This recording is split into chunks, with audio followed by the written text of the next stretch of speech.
अशी बातमी आज सगळ्या माध्यमांनी चालवली।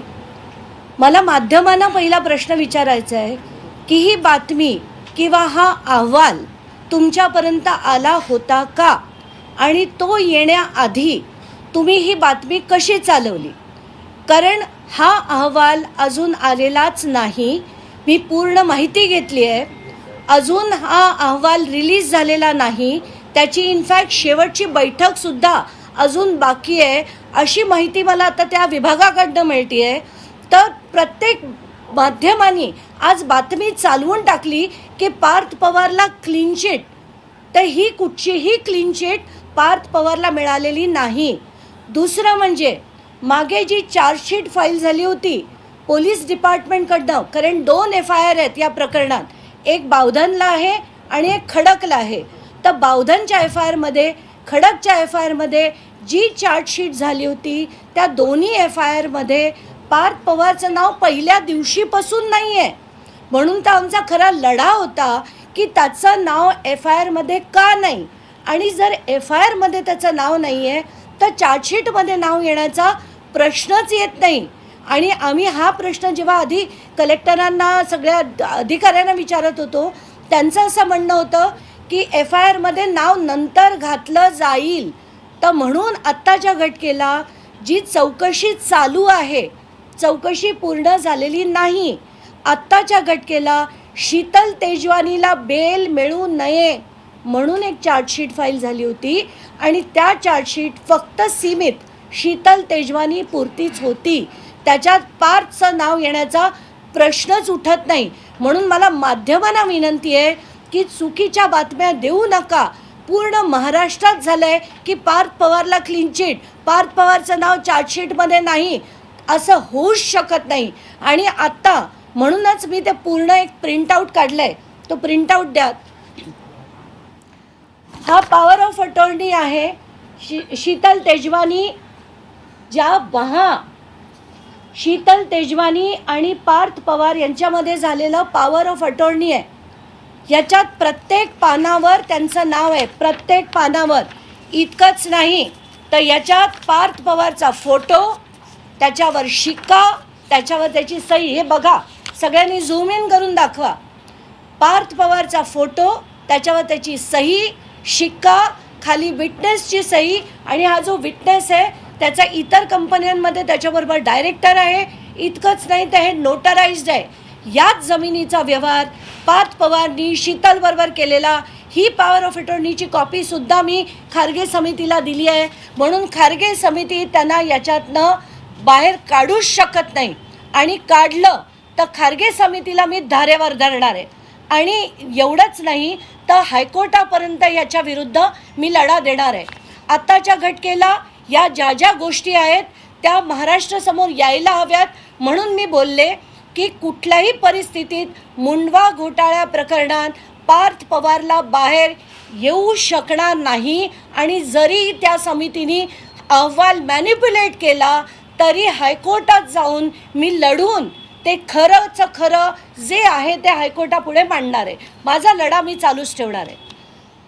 अशा सुद्धा बातम्या येत होतात की तुम्ही कुठल्या तरी चौकशीसाठी किंवा कुठल्या तरी तपासासाठी पुण्याला नाही, आता रोज नवीन नवीन बातम्या। आज सकाळी मी उठण्याच्या आधी मला 25 मेसेजेस आले होते, कित्येक पत्रकारांचे फोन आले की मी बारामतीला जाऊन त्या जी लँडिंग स्ट्रिप आहे त्याची तपासणी करणार आहे। मी कुठलीही तपासणी करायला बारामतीत जाणार नव्हते, मी इथेच मुंबईत आहे। पण अशा वाटेल त्या ज्या बातम्या येत आहेत, मला खरंच कळत नाही कोण पेरतंय, का पेरतंय। आणि इतकंच नाही तर आज जी काही पत्रकारांनी जी बातमी, काही वृत्तपत्रात जी आलेली होती बातमी, ती सुद्धा दादांत खोटी होती। आता त्या जे पत्रकार होते त्यांच्याशी सुद्धा काही वेळापूर्वी मी बोलले, तर त्यांचं असं म्हणणं आहे की एका उच्च अधिकाऱ्यांनी त्यांना ही माहिती दिली होती, पण ही माहिती खरी नाही असं आता त्या विभागाकडनं स्पष्ट झालेलं आहे। अजून याची शेवटची मीटिंग होणं बाकी आहे, त्यामुळे पार्थ पवारला कुठचीही क्लीन चिट मिळालेली नाही। अंजलीताई, 24 तासने हा घोटाळा संपूर्ण उघड केलेला होता। त्यानंतर बऱ्याचशा घडामोडी महाराष्ट्राच्या राजकारणात सुद्धा घडलेल्या आहेत, सामाजिक पटलावरती घडलेल्या आहेत। अजित पवारांचा मृत्यू होणं आणि त्यानंतर या चौकशीमध्ये पार्थ पवारांना क्लीन चिट मिळाली अशी बातमी येणं याचा कुठेतरी संबंध आहे का? पार्थ पवारांना सहानुभूतीचा फायदा दिला जाऊ शकतो का? नाही, मला असं वाटतं की या सगळ्या गोष्टींना अतिशय संवेदनशील आहेत आणि ह्याच्यात जो मृत्यू झाला, आता जे अजित पवार गेले त्यांच्या विरुद्ध माझ्या एवढं तर महाराष्ट्रात कोणीच लढलं नसेल. 15 वर्ष मी त्यांच्या विरुद्ध लढले, पण ज्यावेळी त्यांचा मृत्यू झाला प्रचंड हळहळ आपल्या सगळ्यांच्या मनात झाली. मला प्रचंड दुःख झालं होतं. 2 दिवस सुचत नव्हतं की हे काय झालं, कसं झालं. पण त्यानंतर अमुक जी माहिती मिळत गेली, अनेक शंका उपस्थित झाल्या होत्या, त्याच्यातनं सुद्धा मी बरीच माहिती घेण्याचा सध्या प्रयत्न करते.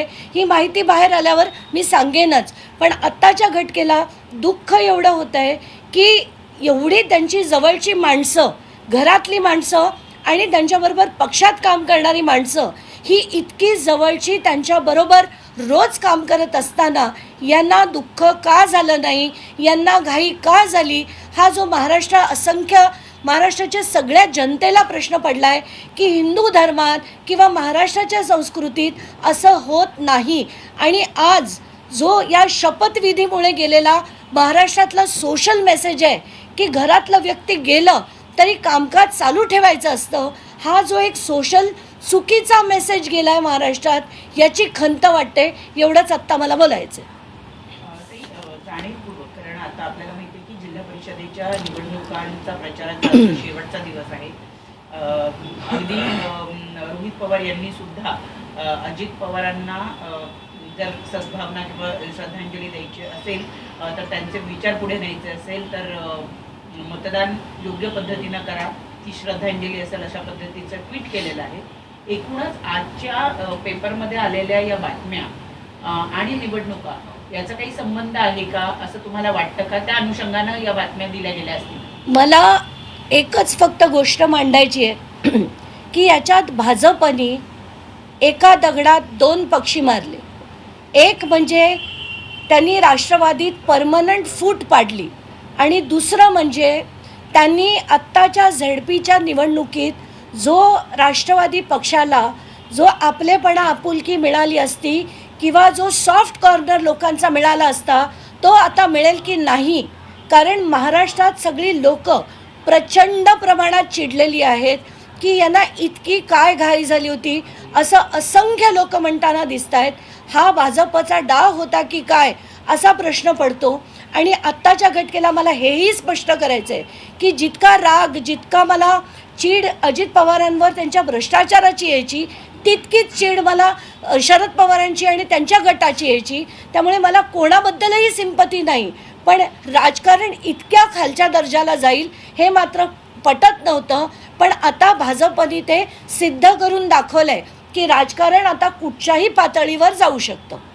सहानुभूतीचं राजकारण केलं जातंय का, इथून पुढे सुद्धा केलं जाईल का? विशेषतः पार्थ पवार यांचं नाव ज्या घोटाळ्यात आहे त्यापासून त्यांना वाचवण्याकरता ही सहानुभूतीचं कार्ड खेळलं जाईल का? आणि सुनेत्रा पवारांकडनं काय अपेक्षा आहे? कुठल्याही न्यायात कुठलंही सहानुभूतीचं कार्ड चालत नाही.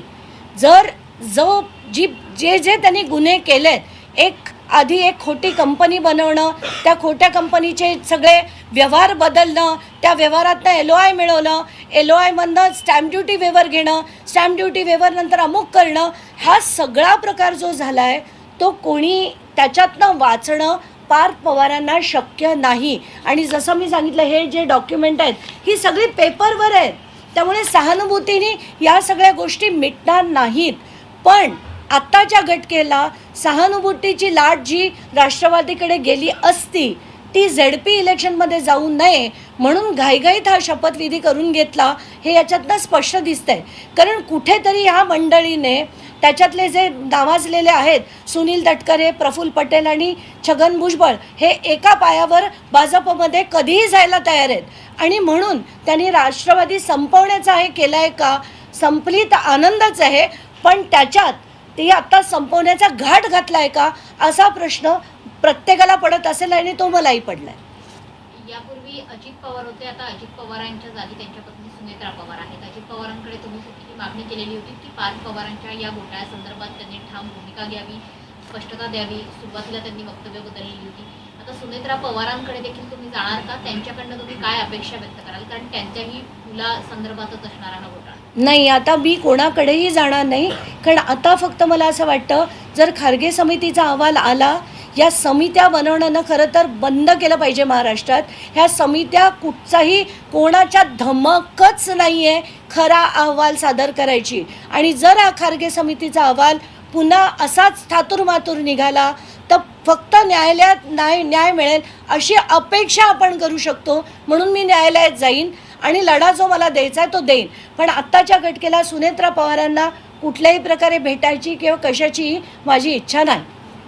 तुम्ही चंद्रशेखर बावनकुळे यांची देखील भेट घेतली होती. तुम्ही पुन्हा त्यांची हा अहवालाची प्रत तुमच्याकडे आल्यावर त्यांच्याकडे जाणार. तुम्ही म्हणताय की मी ते न्यायालयात जाईन, पण त्यांच्या आधी तुम्ही बावनकुळेंकडे जाणार का? त्यांच्याशी चर्चा करणार का? नाही, आता बावनकुळेंनीच जी जाहीर केलेली होती, मुख्यमंत्री आणि बावनकुळे यांच्याकडनंच खारगे समिती ही जाहीर झाली होती आणि ही चौकशी करणार होती. आता चौकशीचा अहवाल जर पार्थला खरंच क्लीन चिट मिळाली येत्या मंगळवारी किंवा बुधवारी, जेव्हा पण तो अहवाल रिलीज होईल तेव्हा, तर मात्र त्यांच्याकडे जाऊन उपयोग नाही. मग फक्त न्यायालयात मी जाणार. हा अहवाल सादर व्हायला मुदतवाढ दिली गेली होती. 8 दिवसांची ही मुदतवाढ पुन्हा एकदा मिळते आहे. मुदतवाढीवर मुदतवाढ दिली जाईल का? त्या संदर्भात काही तुम्ही भूमिका घेणार? नाही, आता 3 महिने त्यांना सतत मुदतवाढ मिळाली, या ना त्या कारणाने दिली गेली. आता पुन्हा 8 दिवस जर त्यांना मुदतवाढ मिळाली असेल, असो. आत्ताच्या घटकेला बोलून उपयोग नाही, कारण शेवटच्या टप्प्यात आहे असंही मला कळतं आहे. तर आत्ताच्या घटकेला मी त्याची वाट बघेन. आल्यानंतरच कोर्टात जाण्याचा मार्ग मोकळा होईल. थँक्यू. मैम हिंदी में जानना चाहेंगे, ऐसी जानकारी आ रही कि पार्थ को क्लीन दी गई है, कुछ जगह खबरें भी चली है, क्या कहना चाहेंगे? मुझे तो मीडिया पे अचरज होता है कि मीडिया की रिपोर्टिंग आज क्या लेवल पे चल रही है, क्योंकि